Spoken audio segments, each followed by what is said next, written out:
بسم الله الرحمن الرحيم. سبحان الذي أسرى بعبده ليلا من المسجد الحرام إلى المسجد الأقصى الذي باركنا حوله لنريه من آياتنا إنه هو السميع البصير. وآتينا موسى الكتاب وجعلناه هدى لبني إسرائيل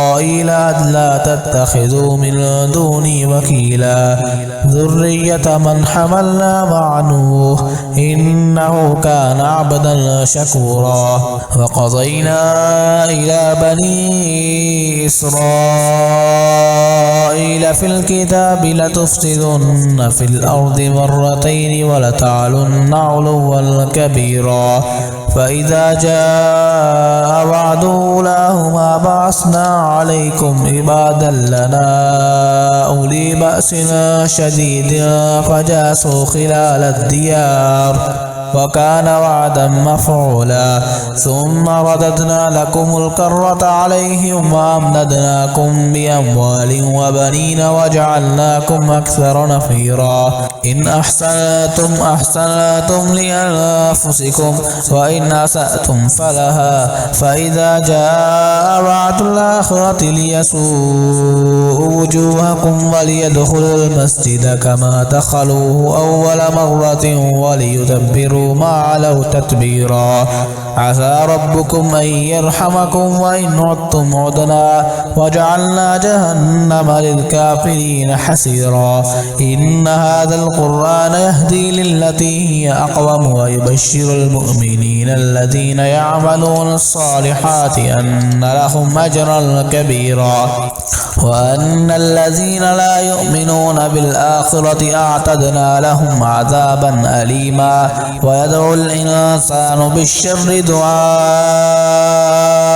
بالخير وكان الإنسان عجولا. وجعلنا الليل والنهار آيتين فمحونا آية الليل وجعلنا آية النهار مبصرة لتبتغوا فضلا من ربكم ولتعلموا عدد السنين والحساب وكل شيء فصلناه تفصيلا. وكل إنسان ألزمناه طائره في عنقه ونخرج له يوم القيامة كتابا يلقاه منشورا. اقرأ كتابك كفى بنفسك اليوم عليك حسيبا. من اهتدى فإنما يهتدي لنفسه ومن ضل فإنما يضل عليها ولا تزر وازرة وزر أخرى وما كنا معذبين حتى نبعث رسولا. وإذا أردنا أن نهلك قرية أمرنا مترفيها ففسقوا فيها فحق عليها القول فدمرناها تدميرا. وكم أهلكنا من القرون من بعد نوح وكفى بربك بذنوب عباده خبيرا بصيرا. من كان يريد العاجلة عجلنا له فيها ما نشاء لمن نريد ثم جعلنا له جهنم يصلاها مذموما مدحورا. ومن أراد الآخرة وسعى لها سعيها وهو مؤمن فأولئك كان سعيهم مشكورا. كلا نمد هؤلاء وهؤلاء من عطاء ربك وما كان عطاء ربك محذورا. وانظر كيف فضلنا بعضهم على بعض وللآخرة أكبر درجات وأكبر تفضيلا. لا تجعل مع الله إلها آخر فتقعد مذموما مخذولا. وقضى ربك ألا تعبدوا إلا إياه وبالوالدين إحسانا. إما يبلغن عندك الكبر أحدهما أو كلاهما فلا تقل لهما أف ولا تنهرهما وقل لهما قولا كريما واخفض لهما جناح الذل من الرحمة وقل رب ارحمهما كما ربياني صغيرا ربكم أعلم بما في نفوسكم إن تكونوا صالحين فإنه كان للأوابين غفورا وآت ذا القربى حقه والمسكين وابن السبيل ولا تبذر تبذيرا إن المبذرين كانوا إخوان الشياطين وكان الشيطان لربه كفورا وإما تعرضن عنهم ابتغاء رحمة من ربك ترجوها فقل لهم قولا ميسورا ولا تجعل يدك مغلولة إلى عنقك ولا تبسطها كل البسط فتقعد ملوما محسورا إن ربك يبسط الرزق لمن يشاء ويقدر إنه كان بعباده خبيرا بصيرا ولا تقتلوا أولادكم خشية إملاق نحن نرزقهم وإياكم إن قتلهم كان خطأ كبيرا ولا تقربوا الزنا إنه كان فاحشة وساء سبيلا ولا تقتلوا النفس التي حرم الله إلا بالحق ومن قتل مظلوما فقد جعلنا لوليه سلطانا فلا يسرف في القتل إنه كان منصورا ولا تقربوا مال اليتيم إلا بالتي هي أحسن حتى يبلغ أشده وأوفوا بالعهد إن العهد كان مسؤولا وأوفوا الكيل إذا كلتم وزنوا بالقسطاس المستقيم ذلك خير وأحسن تأويلا ولا تخف ما ليس لك به علم إن السمع والبصر والفؤاد كل أولئك كان عنه مسؤولا ولا تمشي في الأرض مرحا إنك لن تخرق الأرض ولن تبلغ الجبال طولا كل ذلك كان سيئه عند ربك مكروها ذلك مما أوحى إليك ربك من الحكمة ولا تجعل مع الله إلها آخر فتلقى في جهنم ملوما مدحورا أفأصفاكم ربكم بالبنين واتخذ من الملائكة إناثا إنكم لتقولون قولا عظيما ولقد صرفنا في هذا القرآن ليذكروا وما يزيدهم إلا نفورا قل لو كان معه آلهة كما يقولون إذا لابتغوا إلى ذي العرش سبيلا سبحانه وتعالى عما يقولون علوا كبيرا تسبح له السماوات السبع والأرض ومن فيهن وإن من شيء إلا يسبح بحمده ولكن لا تفقهون تسبيحهم إنه كان حليما غفورا وإذا قرأت القرآن جعلنا بينك وبين الذين لا يؤمنون بالآخرة حجابا مستورا وجعلنا على قلوبهم أكنة أن يفقهوه وفي آذانهم وقرا وإذا ذكرت ربك في القرآن وحده ولوا على أدبارهم نفورا نحن أعلم بما يستمعون به إذ يستمعون إليك وإذ هم نجوى إذ يقول الظالمون إن تتبعون إلا رجلا مسحورا انظر كيف ضربوا لك الأمثال فضلوا فلا يستطيعون سبيلا وقالوا أئذا كنا عظاما ورفاتا أئنا لمبعوثون خلقا جديدا قل كونوا حجارة أو حديدا أو خلقا مما يكبر في صدوركم فسيقولون من يعيدنا قل الذي فطركم أول مرة فسينغضون إليك رؤوسهم ويقولون متاه قل عسى أن يكون قريبا يوم يدعوكم فتستجيبون بحمده وتظنون إن لبثتم إلا قليلا وقل لعبادي يقولوا التي هي أحسن إن الشيطان ينزغ بينهم إن الشيطان كان للإنسان عدوا مبينا ربكم أعلم بكم إن يشاء يرحمكم أو إن يشاء يعذبكم وما أرسلناك عليهم وكيلا وربك أعلم بمن في السماوات والأرض ولقد فضلنا بعض النبيين على بعض وآتينا داود زبورا قل ادعوا الذين زعمتم من دونه فلا يملكون كشف الضر عنكم ولا تحويلا أولئك الذين يدعون يبتغون إلى ربهم الوسيلة أيهم أقرب ويرجون رحمته ويخافون عذابه إن عذاب ربك كان محذورا وإن من قرية إلا نحن مهلكوها قبل يوم القيامة أو معذبوها عذابا شديدا كان ذلك في الكتاب مسطورا وما منعنا أن نرسل بالآيات إلا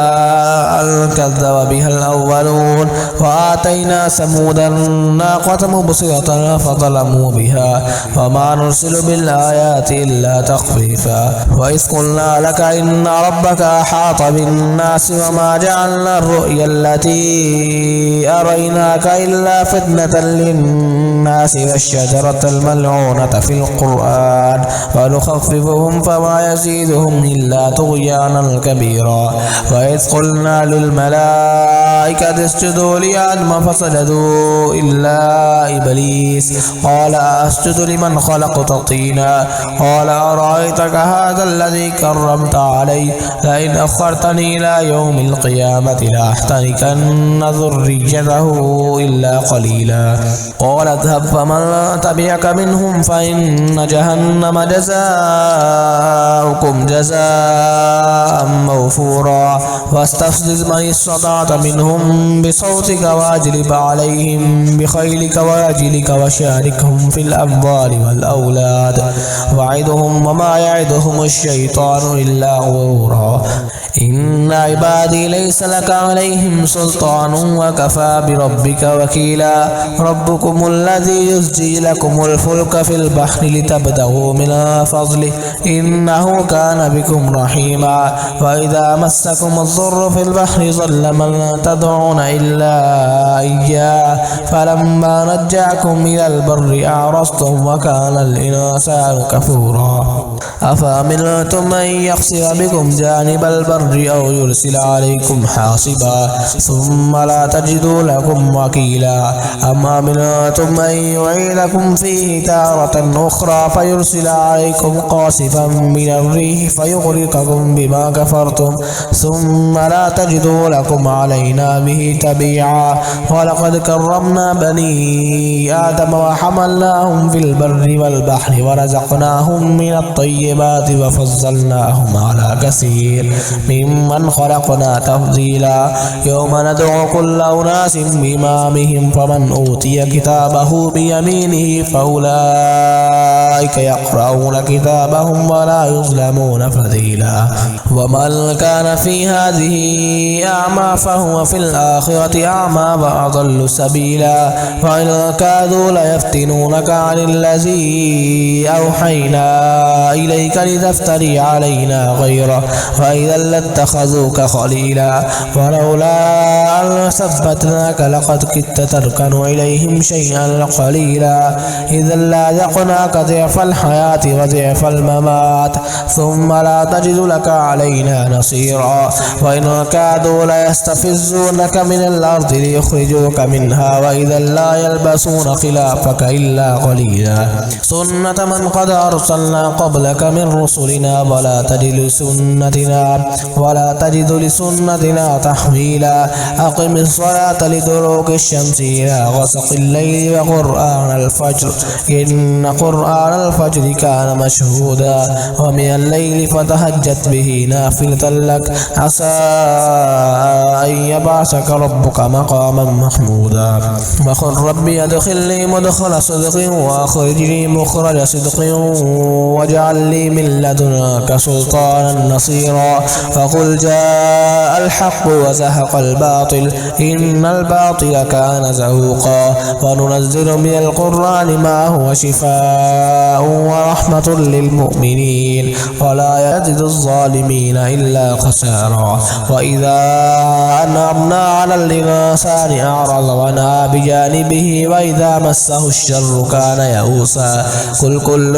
يعمل على شاكلته فربكم أعلم بمن هو أهدى سبيلا. ويسألونك عن الروح قل الروح من أمر ربي وما أوتيتم من العلم إلا قليلا. ولئن شئنا لنذهبن بالذي أوحينا إليك ثم لا تجد لك به علينا وكيلا إلا رحمة من ربك إن فضله كان عليك كبيرا. قل لئن اجتمعت الإنس والجن على أن يأتوا بمثل هذا القرآن لا يأتون بمثله ولو كان بعضهم لبعض ظهيرا. ولقد صرفنا للناس في هذا القرآن من كل مثل فأبى أكثر الناس إلا كفورا. وقالوا لن نؤمن لك حتى تفجر لنا من الأرض ينبوعا أو تكون لك جنة من نخيل وعنب فتفجر الأنهار خلالها تفجيرا أو تسقط السماء كما زعمت علينا كسفا أو تأتي بالله والملائكة قبيلا أو يكون لك بيت من زخرف أو ترقى في السماء ولن نؤمن لرقيك حتى تنزل علينا كتابا نقرأه. قل سبحان ربي هل كنت إلا بشرا رسولا. وما منع الناس أن يؤمنوا إذ جاءهم الهدى إلا أن قالوا أبعث الله بشرا رسولا. قل لو كان في الأرض ملائكة يمشون مطمئنين لنزلنا عليهم من السماء ملكا رسولا. قل كفى بالله شهيدا بيني وبينكم إنه كان بعباده خبيرا بصيرا. ومن يهد الله فهو المهتد ومن يضلل فلن تجد لهم أولياء من دونه ونحشرهم يوم القيامة على وجوههم عميا وبكما وصما ومأواهم جهنم كلما خبت زدناهم سعيرا. ذلك جزاؤهم بأنهم كفروا بآياتنا وقالوا أئذا كنا عظاما ورفاتا إنا لمبعوثون خلقا جديدا. أولم يروا أن الله الذي خلق السماوات والأرض قادر على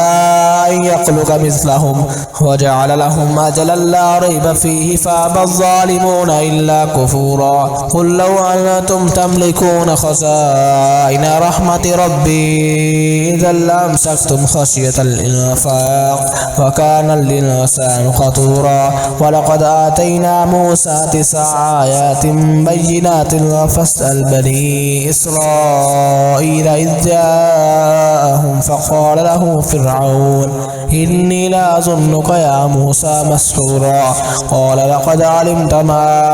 أنزل هؤلاء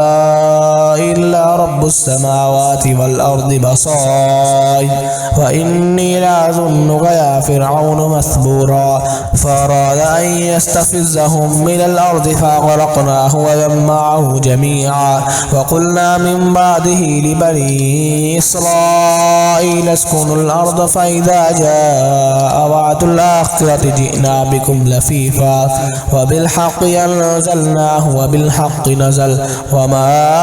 أرسلناك إلا مبشرا ونذيرا. وقرآنا فرقناه لتقرأه على الناس على مكث ونزلناه تنزيلا. قل آمنوا به أو لا تؤمنوا إن الذين أوتوا العلم من قبله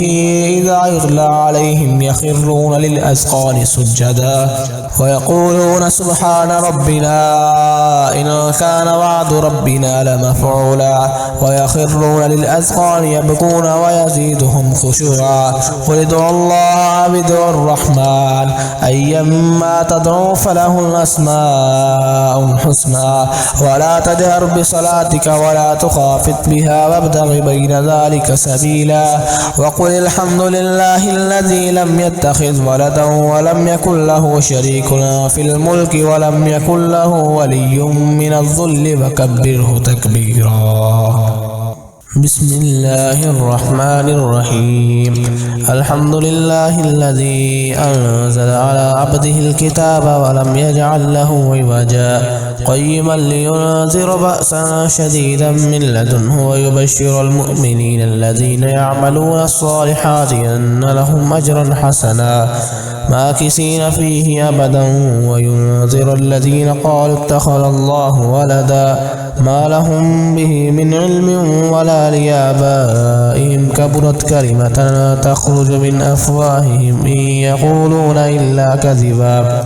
فلعلك باخع نفسك على آثارهم إن لم يؤمنوا بهذا الحديث أسفا إنا جعلنا ما على الأرض زينة لها لنبلوهم أيهم أحسن عملا وإنا لجاعلون ما عليها صعيدا جرزا أم حسبت أن أصحاب الكهف والرقيم كانوا من آياتنا عجبا إذ أوى الفتية إلى الكهف فقالوا ربنا آتنا من لدنك رحمة وهيئ لنا من أمرنا رشدا فضربنا على آذانهم في الكهف سنين عددا ثم بعثناهم لنعلم أي الحزبين أحصى لما لبثوا أمدا نحن نقص عليك نبأهم بالحق إنهم فتية آمنوا بربهم وزدناهم هدى وربطنا على قلوبهم إذ قاموا فقالوا ربنا رب السماوات والأرض لن ندعو من دونه إلها لقد قلنا إذا شططا هؤلاء قوم اتخذوا من دونه آلهة لولا يأتون عليهم بسلطان بين فمن أظلم ممن افترى على الله كذبا وإذ اعتزلتموهم وما يعبدون إلا الله فأووا إلى الكهف ينشر لكم ربكم من رحمته ويهيئ لكم من أمركم مرفقا وترى الشمس إذا طلعت تزاور عن كهفهم ذات اليمين وإذا غربت تقرضهم ذات الشمال وهم في فجوة منه ذلك من آيات الله من يهد الله فهو المهتد ومن يضلل فلن تجد له وليا مرشدا وتحسبهم أيقاظا وهم رقود ونقلبهم ذات اليمين وذات الشمال وكلبهم باسط ذراعيه بالوصيد لو اطلعت عليهم لوليت منهم فرارا ولملئت منهم رعبا وكذلك بعثناهم ليتساءلوا بينهم قال قائل منهم كم لبثتم قالوا لبثنا يوما أو بعض يوم قالوا ربكم أعلم بما لبثتم فابعثوا أحدكم بورقكم هذه إلى المدينة فلينظر أيها أزكى طعاما فليأتكم برزق منه وليتلطف ولا يشعرن بكم أحدا إنهم إن يظهروا عليكم يرجموكم أو يعيدوكم في ملتهم ولن تفلحوا إذا أبدا وكذلك أعصرنا عليهم ليعلموا أن وعد الله حق وأن الساعة لا ريب فيها إذ يتنازعون بينهم أمرهم فقالوا ابنوا عليهم بنيانا ربهم أعلم بهم قال الذين غلبوا على أمرهم لنتخذن عليهم مسجدا سيقولون ثلاثة رابعهم كلبهم ويقولون خمسة سادسهم كلبهم رجما بالغيب ويقولون سبعة وثامنهم كلبهم قل ربي أعلم بعدتهم ما يعلمهم إلا قليل فلا تمار فيهم إلا مراء ظاهرا ولا تستفت فيهم منهم أحدا ولا تقولن لشيء إني فاعل ذلك غدا إلا أن يشاء الله واذكر ربك إذا نسيت وقل عسى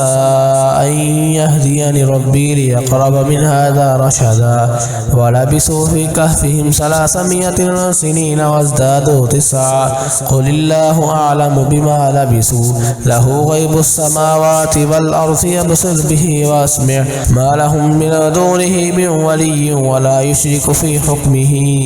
أحدا واتل ما أوحي إليك من كتاب ربك لا مبدل لكلماته ولن تجد من دونه ملتحدا واصبر نفسك مع الذين يدعون ربهم بالغداة والعشي يريدون وجهه ولا تعد عيناك عنهم تريد زينة الحياة الدنيا ولا تطع من أغفلنا قلبه عن ذكرنا واتبع هواه وكان أمره فرطا وقل الحق من ربكم فمن شاء فليؤمن ومن شاء فليكفر إنا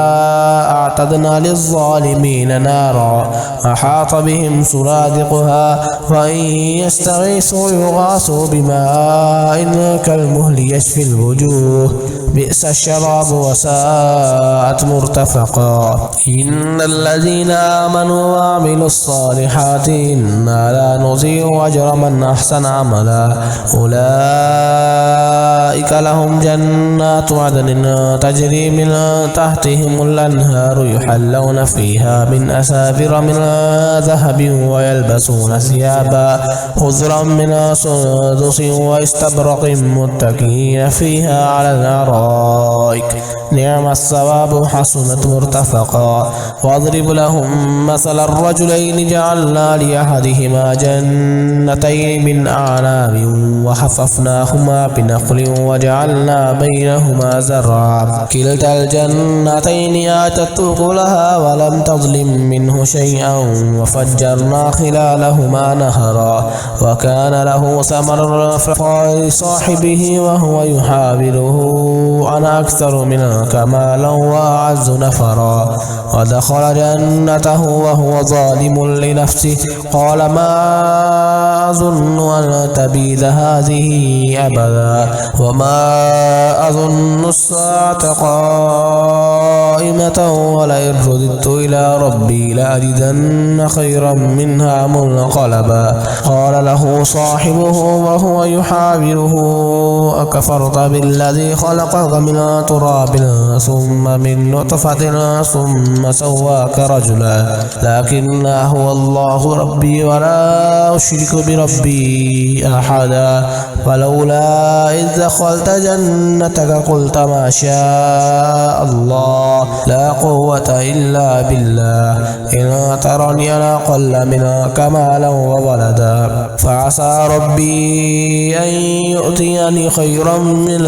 جنتك ويرسل عليها حسبانا من السماء فتصبح سعيدا زلقا أو يصبح ماؤها غورا فلن تستطيع له طلبا وأحيط بثمره فأصبح يقلب كفيه على ما أنفق فيها وهي خاوية على عروشها ويقول يا ليتني لم أشرك بربي أحدا ولم تكن له فئة ينصرونه من دون الله وما كان منتصرا هنالك الولاية لله الحق هو خير ثوابا وخير عقبا واضرب لهم مثل الحياة الدنيا كماء إن أنزلناه من السماء فاختلط به نبات الأرض فأصبح هشيما تضروه الرياح وكان الله على كل شيء مقتدرا المال والبنون زينة الحياة الدنيا والباقيات الصالحات خير عند ربك ثوابا وخير عملا ويوم نسير الجبال وترى الأرض بارزة وحشرناهم فلم نغادر منهم أحدا وعرضوا على ربك صفا لقد جئتمونا كما خلقناكم أول مرة بل زعمتم أن لن نجعل لكم موعدا ووضع الكتاب فترى المجرمين مشفقين مما فيه ويقولون يا ويلتنا ما لهذا الكتاب لا يغادر صغيرة ولا كبيرة إلا أحصاها ووجدوا ما عملوا حاضرا ولا يظلم ربك أحدا وإذ قلنا للملائكة اسجدوا لآدم فسجدوا إلا إبليس كان من الجن ففسق عن أمر لربه أفتتخذونه وذريته أولياء من دوني وهم لكم عدو بئس للظالمين بدلا ما أشهدتهم خلق السماوات والأرض ولا خلق أنفسهم وما كنت متخذ المضلين عضدا ويوم يقول نادوا شركائي الذين زعمتم فدعوهم فلم يستجيبوا لهم وجعلنا بينهم موبقا ورأى المجرمون النار فظنوا أنهم مواقعها ولم يجدوا عنها مصرفا ولقد صرفنا في هذا القرآن للناس من كل مثل وكان الإنسان أكثر شيء جدلا وما منع الناس أن يؤمنوا إذ جاءهم الهدى ويستغفروا ربهم إلا أن تأتيهم سنة الأولين أو يأتيهم العذاب قبلا وما نرسل المرسلين إلا مبشرين ومنذرين ويجادل الذين كفروا بالباطل ليدحضوا به الحق واتخذوا آياتي وما أنزلوا هزوا ومن أظلم ممن ذكر بآيات ربه فأعرض عنها ونسي ما قدمت يداه إنا جعلنا على قلوبهم أكنة أن يفقهوه وفي آذانهم وقرا وإن تدعوهم إلى الهدى فلن يهتدوا إذا أبدا وربك الغفور ذو الرحمة لو يؤاخذهم بما كسبوا لعجل لهم العذاب بل لهم موعد لن يجدوا من دونه موئلا وتلك القرى أهلكناهم لما ظلموا وجعلنا لمهلكهم موعدا وإذ قال موسى لفتاه لا أبرح حتى أبلغ مجمع البحرين أو أمضي حقبا فلما بلغا مجمع بينهما نسيا حوتهما فاتخذ سبيله في البحر سربا فلما جاوزا قال لفتاه آتنا غداءنا لقد لقينا من سفرنا هذا نصبا قال أرأيت إذ أوينا إلى الصخرة فإني نسيت الحوت وما أنسانيه إلا الشيطان أن أذكره واتخذ سبيله في البحر عجبا قال ذلك ما كنا نبغ فارتدا على آثارهما قصصا فولدا عبدا من عبادنا آتيناه رحمة من عندنا وعلمناه من لدنا علما قال له موسى هل أتبعك على أن تعلمني مما علمت رشدا قال إنك لن تستطيع معي صبرا وكيف تصبر على ما لم تحط به خبرا قال ستجدني إن شاء الله صابرا ولا أعصي لك أمرا قال فإن اتبعتني فلا تسألني عن شيء حتى أحدث لك منه ذكرا فانطلقا حتى إذا ركبا في السفينة خلقها قال أخرقتها لتغرق أهلها لقد جئت شيئا إمرا قال ألم أقل إنك لن تستطيع معي صبرا قال لا تؤاخذني بما نسيت ولا ترهقني من أمري يسرا فانطلقا حتى إذا لقيا غلاما فقتله قال أقتلت نفسا زكية بغير نفس لقد جئت شيئا نكرا